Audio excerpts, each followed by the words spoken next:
Let us record it. तुम लोग बोलते नहीं हो ना फिर टाइम पे, तो गड़बड़ होता है। अब ये देख रहे हो, this is the two different types of communication. देखिए, direct intercellular communication, okay, intercellular direct, तो ये क्या चीज है बताइए? दे आर गैप जंक्शंस, समझ में आया? तो ये आपका डायरेक्ट इंटरसेल्यूलर कम्युनिकेशन है। ये इनडायरेक्ट इंटरसेल्यूलर कम्युनिकेशन है, ये पैराक्राइन रूट है, एंड ये आपका जो इलेक्ट्रिकल न्यूरो एंडोक्राइन रूट है। ठीक है, तो ये हमारा जो सेल साइकिल का कंसेप्ट है। तो ये साइक्लिन्स वाला है, ये हम लोग लास्ट में डिस्कस करेंगे, that is regulation of cell cycle. ठीक है, ये भी लास्ट में हम लोग डिस्कस करेंगे। तो ये आपका जो काइनेटोकोर कंसेप्ट है, देख रहे हो? तो ये आपका सेंट्रोमियर है, these are the kinetochores, and ये माइटोटिक क्रोमोसोम है। कैसे पता चला माइटोटिक क्रोमोसोम है? क्योंकि काइनेटोकोर अंदर के तरफ नहीं होता है, ओनली बाहर के तरफ होता है, एंड एमटीओसीज भी बाहर ही की तरफ होते हैं। ठीक है, so this is how we come to know about this. ये और भी बढ़िया डायग्राम है उसका, देख रहे हो? So this is the spindle formation. Okay. Are you able to see these photographs or not? जी sir. Yes yes sir. Sir. चलिए, तो ये तो हमारा डिवीजन है, ये मियोसिस है, थोड़ा बाद में बात करेंगे इसके बारे में। ये भी मियोसिस है। ओके, ये रहा mitosis. So this is mitosis actually, if you can see it. Fine, तो ये आपका प्रोफेज है। आप देखिए, सेंट्रियोल खुलना शुरू हो गया है, एंड ये क्रोमोसोम थिक है but not aligned. Okay, and आपका ये कौन सा प्रोफेज है बताया नहीं, इसलिए न्यूक्लियर मेम्ब्रेन भी इंटैक्ट है। तो we say that this is early prophase. ये आपका मेटाफेज है। The chromosomes are aligned at the equator exactly perpendicular to the क्या स्पिंडल पोल।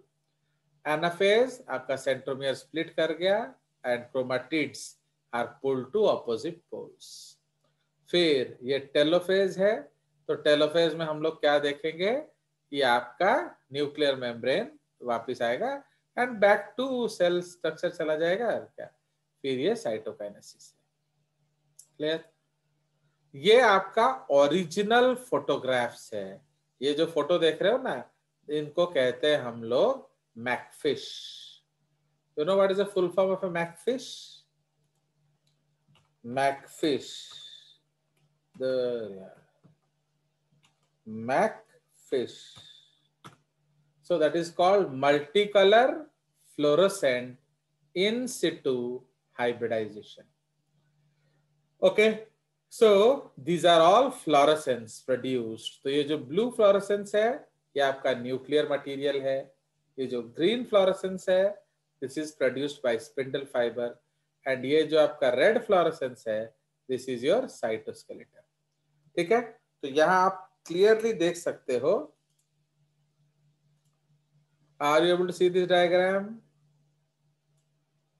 Very very important diagrams. तो इधर आप देख रहे हैं क्रोमोसोम बनना शुरू हो गया है, एंड सेंट्रियोल्स देख रहे हो, दो अलग अलग centrioles, they are moving towards poles, and यहां आके वो पोल के तरफ जा भी चुका है। Okay, and the chromosomes are aligned at the center. ठीक है, सो ये उसी तरह का तो ड्राइंग्स आपका दिखा रहा है साफ।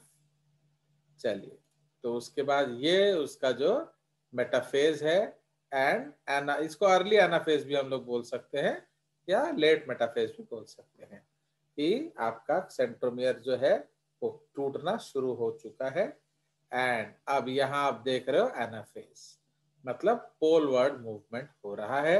एंड ये कौन से फाइबर से बताइए, दीज ग्रीन वंस? याद है, इसके लिए हमने एक नाम लिया था, बोलो। ये सब याद रखा करो, ये सब भूल जाने से फायदा कुछ नहीं है। So they are called interzonal fibres, okay, या रिट्रैक्टाइल फाइबर्स। यही सब गारंटेड क्वेश्चंस है, और ये आपको कोई अदर जगह पढ़ोगे नहीं।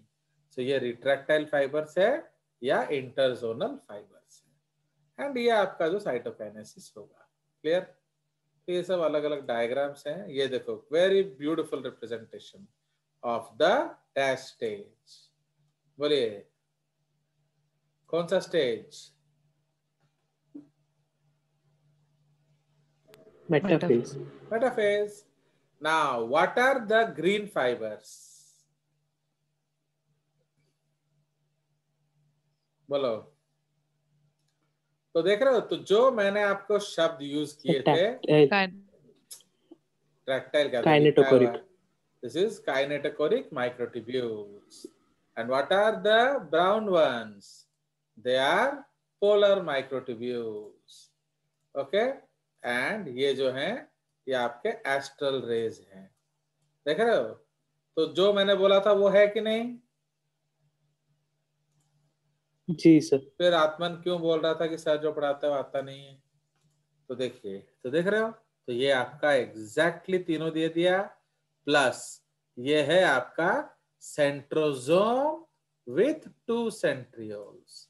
समझ रहे हो? ये भी सेंट्रोजोम विथ 2 सेंट्रियोल्स है। And this is the metaphase plate या इक्वेटोरियल प्लेट।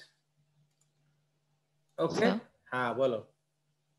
सर यहाँ दो पोलर माइक्रोट्यूब्यूल्स एक दूसरे से ज्वाइंट क्यों नहीं है?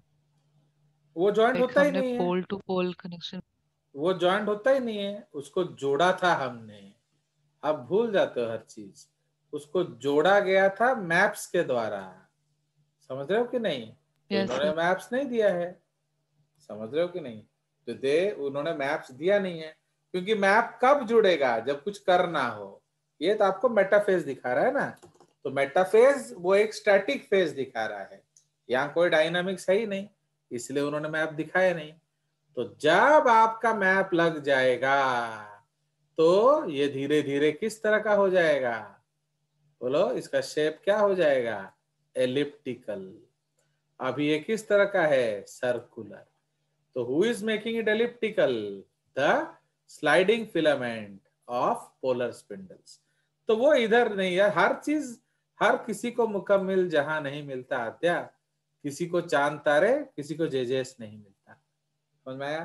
तो जस्ट लाइक दैट। तो इसीलिए ये आपको समझ में आना चाहिए।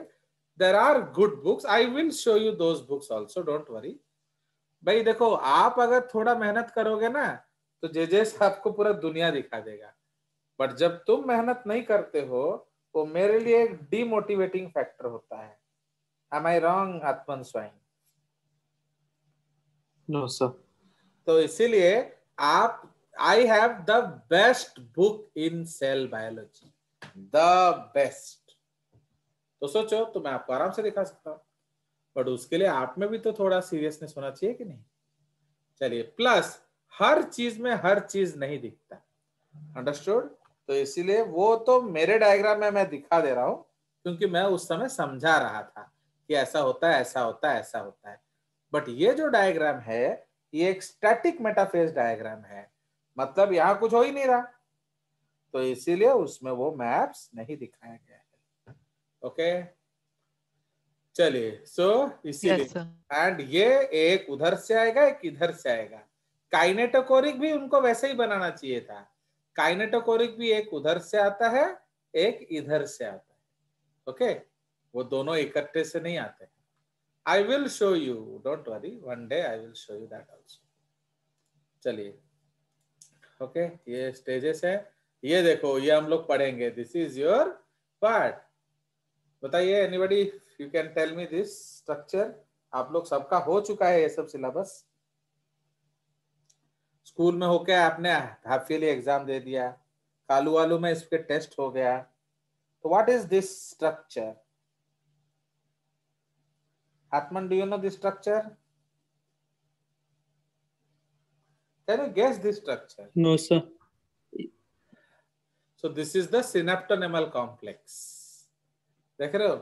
तो हर नया चीज या अच्छा चीज मैं ही बताता हूँ, ये आप लोग को मानना पड़ेगा। चलिए, तो ये हम सर पढ़ेंगे। किससे आइडेंटिफाई किए सर? हाँ, वो तो आप जानने से आपको पता होता ना, तो इसलिए आप जानते नहीं हो, इसलिए आप अभी समझोगे भी नहीं। सो एक्चुअली व्हाट हैपेंस, ये जो रेड वाला है ना, ये एक क्रोमोसोम 1 है, ये ग्रीन वाला क्रोमोसोम 2 है, माने होमोलॉग है। ओके, ये मम्मी वाला है या डैडी वाला है, एंड ये आपका जाइगोटीन स्टेज में जिपिंग हो रहा है। अंडरस्टूड? तो इसीलिए लैटरल एलिमेंट्स क्या करते हैं, वो सिस्टर क्रोमाटिड्स को जिप करते हैं, एंड सेंट्रल एलिमेंट आपके नॉन सिस्टर क्रोमोसोम्स को जिप कर रहा है। हम जब पढ़ेंगे इसके बारे में पढ़ेंगे, अभी समझ में नहीं आएगा।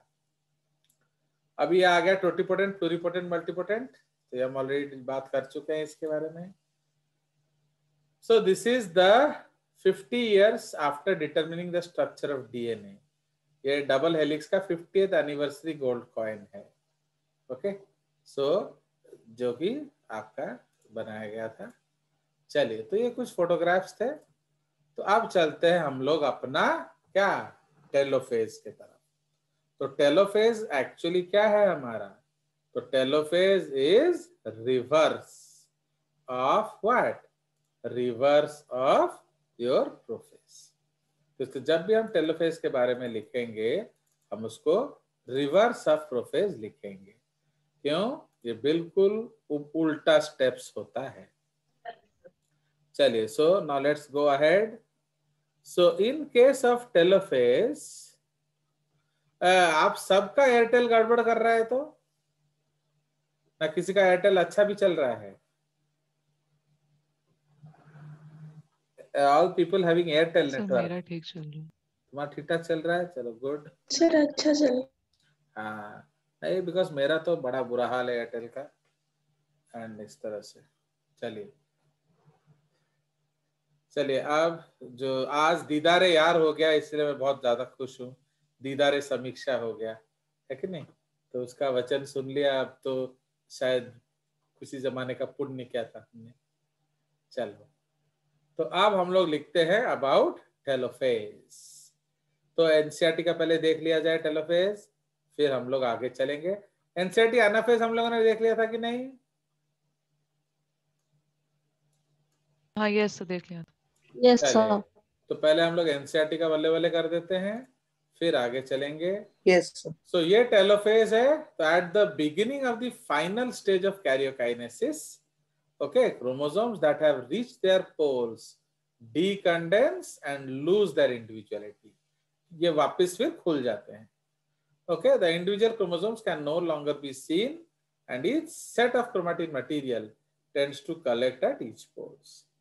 Okay, chromosomes cluster at opposite spindle poles. Okay, nuclear envelope develops, वापस आ गया। Okay, at each pole forming two nucleolus, Golgi and E are reproduced. आ गया। Now can anybody tell me ये न्यूक्लियर मेम्ब्रेन आया कहां से? ये केवीपीआई का interview question है। Understand, where did nuclear membrane come from? Any guesses? Sir जब हमने डिसॉल्व किया था तो वो वेसिकल्स में टूट गया था, तो वही वेसिकल्स वापस जुड़ गए। वेसिकल्स में मैंने, I would like some more clarity, अगर आप बता सको। What vesicle? How it became a vesicle?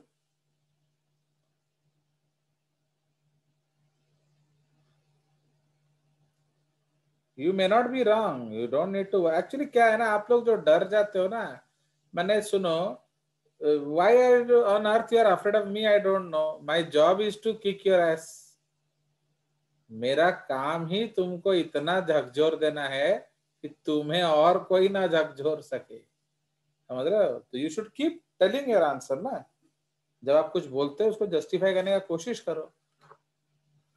तो आप क्यों ऐसा सोचते हो वेसिकल है, या कोई और शब्द के जगह पर आपने वेसिकल बोल दिया? सर अभी हमने जो फोटोज देखे थे उनमें से एक में था वो वेसिकल्स बने हुए। मैंने I did not get it.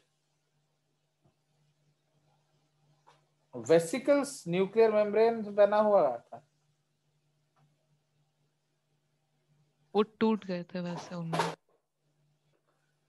चलिए, anybody else want to try?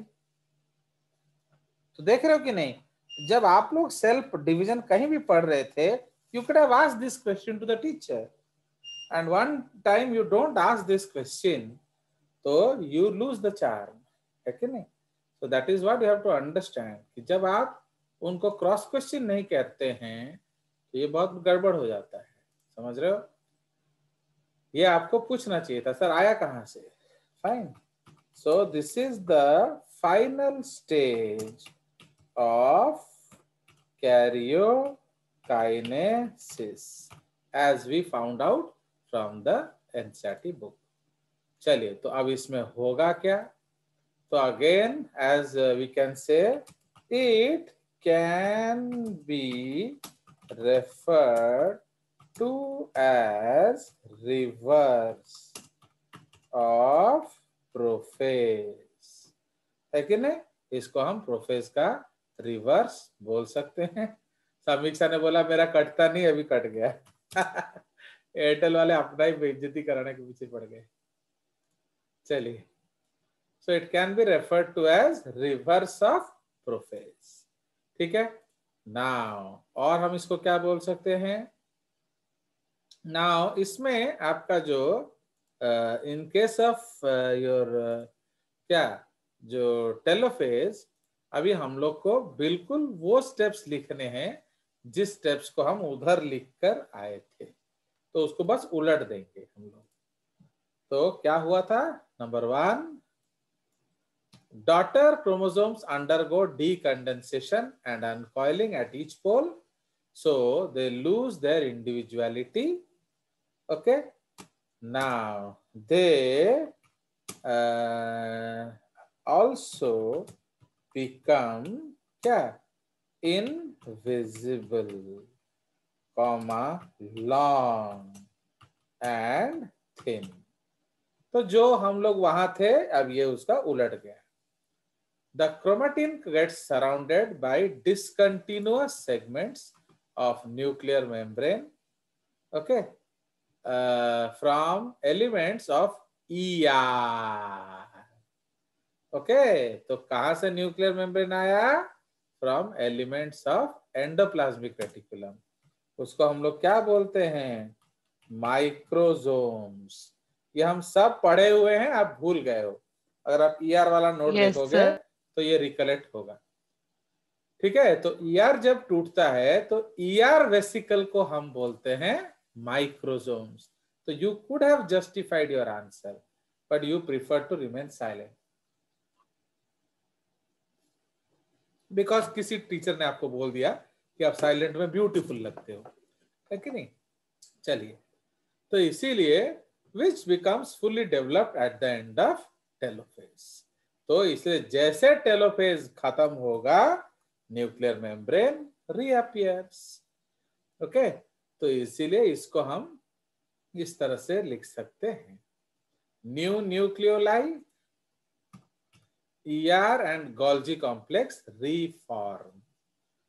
The spindle fibers and astral rays gradually disintegrate and disappear.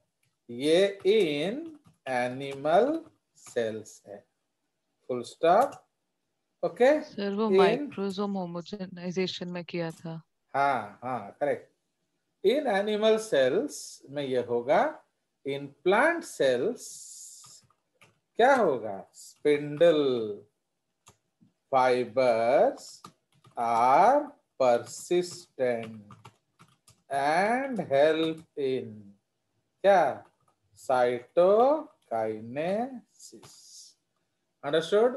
तो इसलिए spindle fibre astral rays gradually disintegrate करता है and disappear in animal cells. Okay, but in plant cells ये persistent होता है. Okay, चलिए. These become absorbed in the cytoplasm. ये इसके बाद में लिख देते हैं ना. Absorbed in the cytoplasm. इसके बाद प्लांट सेल वाला लिखते हैं. Each daughter nucleus now enters into the interphase of cell cycle. Okay, अभी इसको इतना जल्दी नहीं लाएंगे. हाँ न्यूक्लियस लिखा हुआ है, न्यूक्लियस लिखा है तो चल जाएगा. His daughter nucleus now enters into interphase of cell cycle. The end of telophase marks the end of karyokinesis. ठीक है, तो जैसे टेलोफेज खत्म, कैरियोकाइनेसिस खत्म. ओके, कुछ उसमें है पूछना तो आप पूछ सकते हो. Anything you have to argue?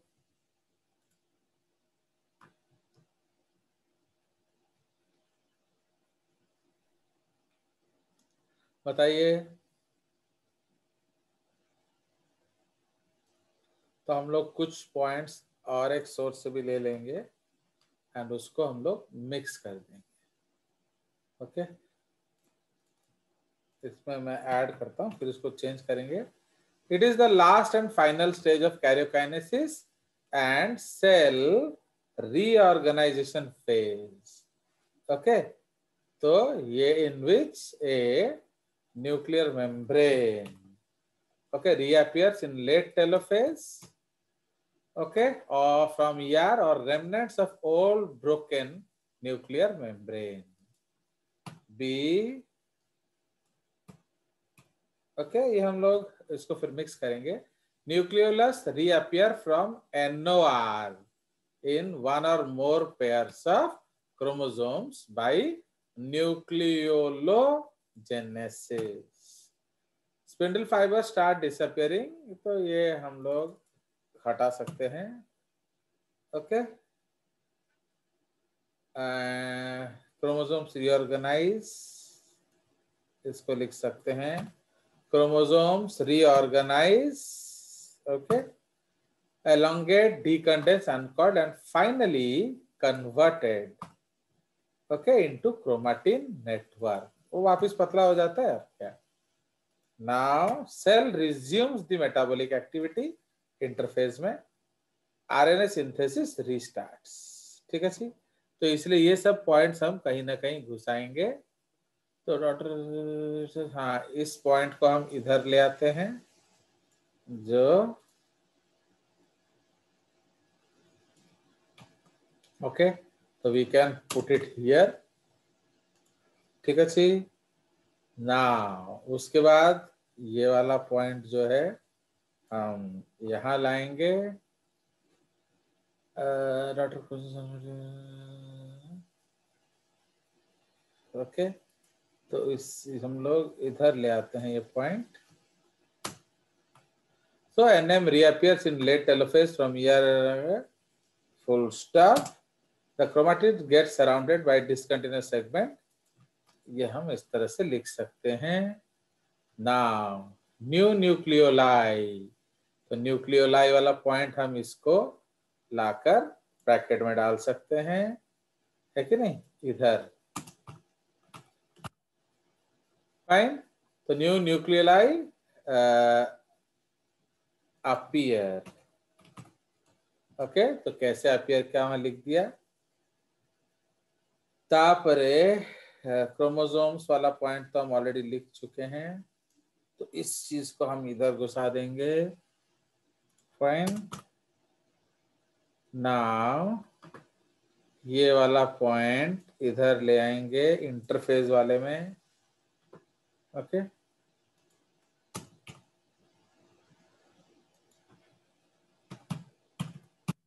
Okay, अभी ठीक लग रहा है कि नहीं. तो हमने उसको सारा को समेट लिया. We have added all good points which we required. Reverse तो लिख चुके हैं.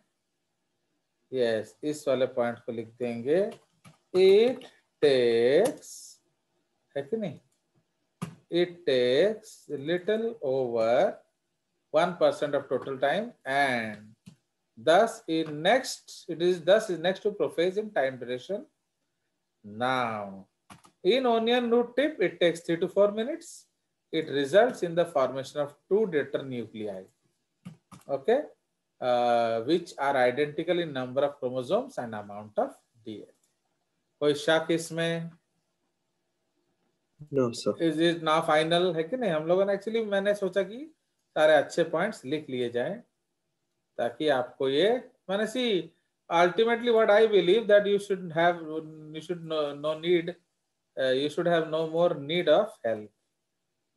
ओके तो हमारे पास सारा मटेरियल होना चाहिए. चलिए ये हमने रेडी कर दिया. अब उसका ड्राइंग भी हम बना देंगे. तो वी विल डू 2 टेलोफेजेस. ओके एक है अर्ली एंड एक है लेट. ओके तो हम 2 टेलोफेज बनाएंगे. ना अर्ली में हम लोग क्या दिखाएंगे कि जो क्रोमोसोम्स हैं ये अभी इसको थोड़ा थोड़ा मोटा मोटा क्रोमोसोम्स बना देंगे. फाइन. सपोज ये क्रोमोसोम है, ये V है, ये V है, ये सपोज एक J है. ओके उसी तरह से यहाँ ऐसे V एंड J. फाइन. तो अब इसको हम लोग थोड़ा थोड़ा स्पिंडल से जोड़ देंगे पोल्स के साथ. फाइन. थोड़ा थोड़ा जोड़ देंगे स्पिंडल के साथ. अब ये जो रिट्रैक्टाइल फाइबर्स धीरे धीरे चला जाएगा. Okay this will slowly and slowly go and we will show that the nuclear membrane is appearing. Okay तो न्यूक्लियर मेम्ब्रेन जो है वो अपीयर कर रहा है इस तरह से. Fine. And at the end हम लोग 2 यूनिक से न्यूक्लियस दिखाएंगे.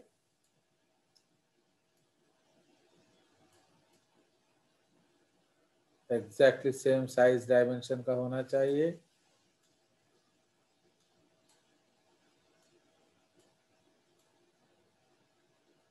Fine.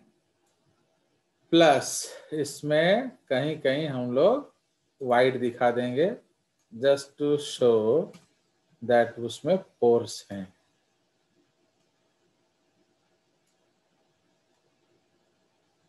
Okay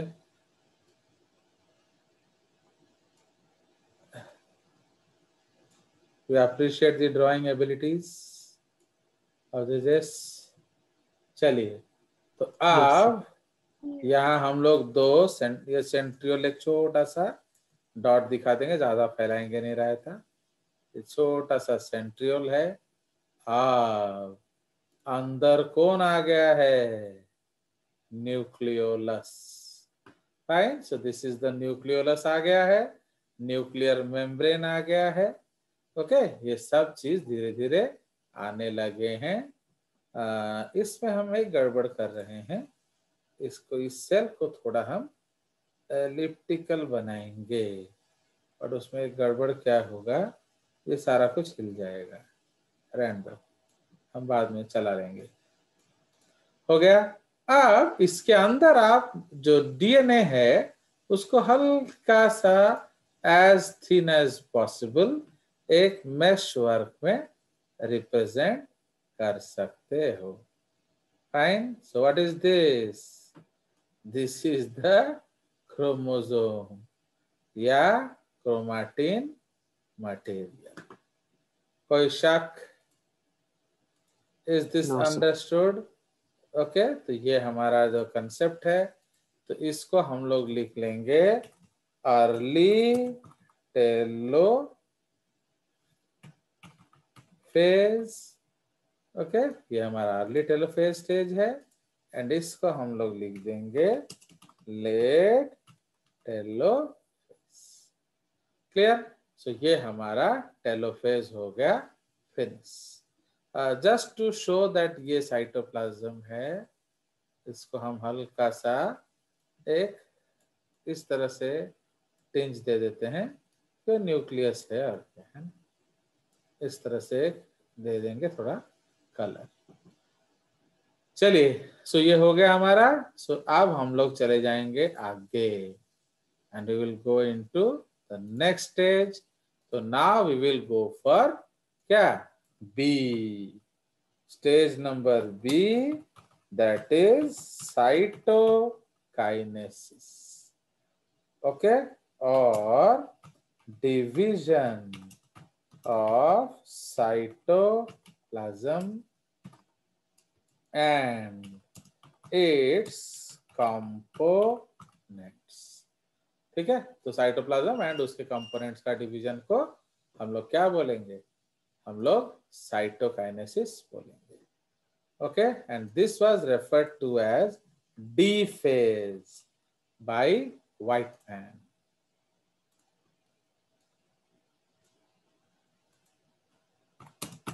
So it was referred to as D phase by Weitmann. It is the division of cytoplasm that occurs during late anaphase in plant cells or early telophase in animal cells, but it is completed along with telophase.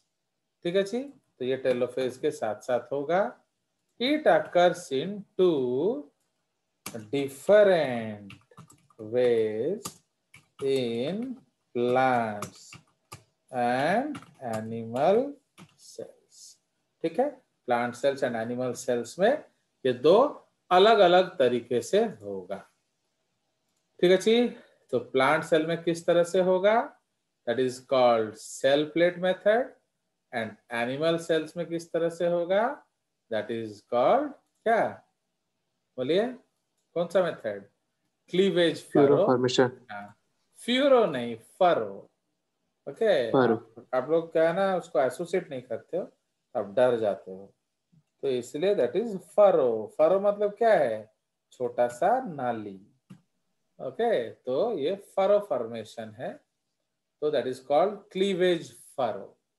तो इसीलिए अब cleavage furrow ये भी हम discuss कर चुके हैं during discussing the cell structures.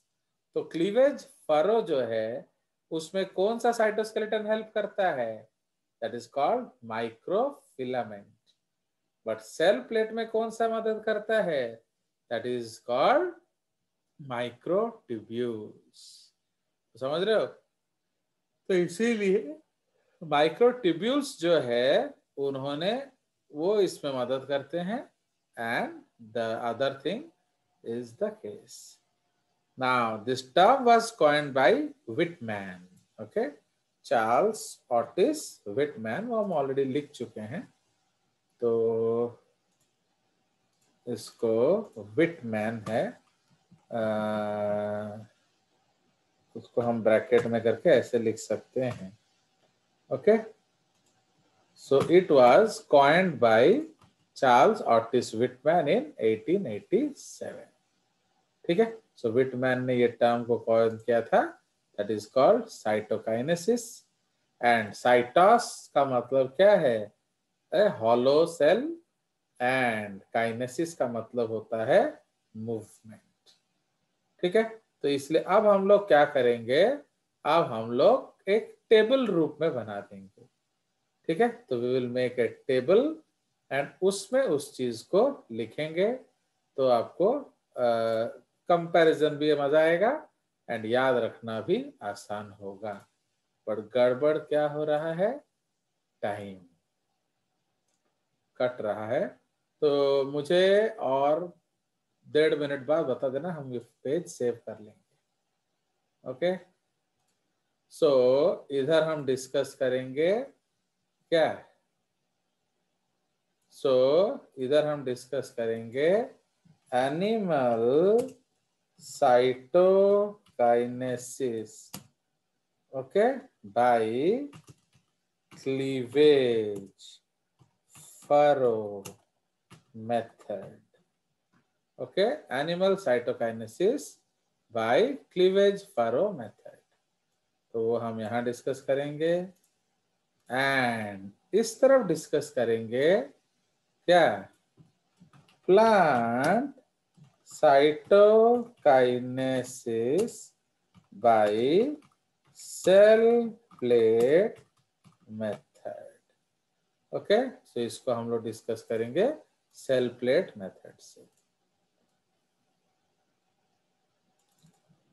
इसको और लाइट कर दिया जाए. फाइन, सो ये हमारा केस है, तो let us save this file and we will discuss it next time. चलिए, तो you will rejoin, we'll have another half an hour session, we'll complete this topic. Okay, मैं end कर दे रहा हूँ क्योंकि why to waste time.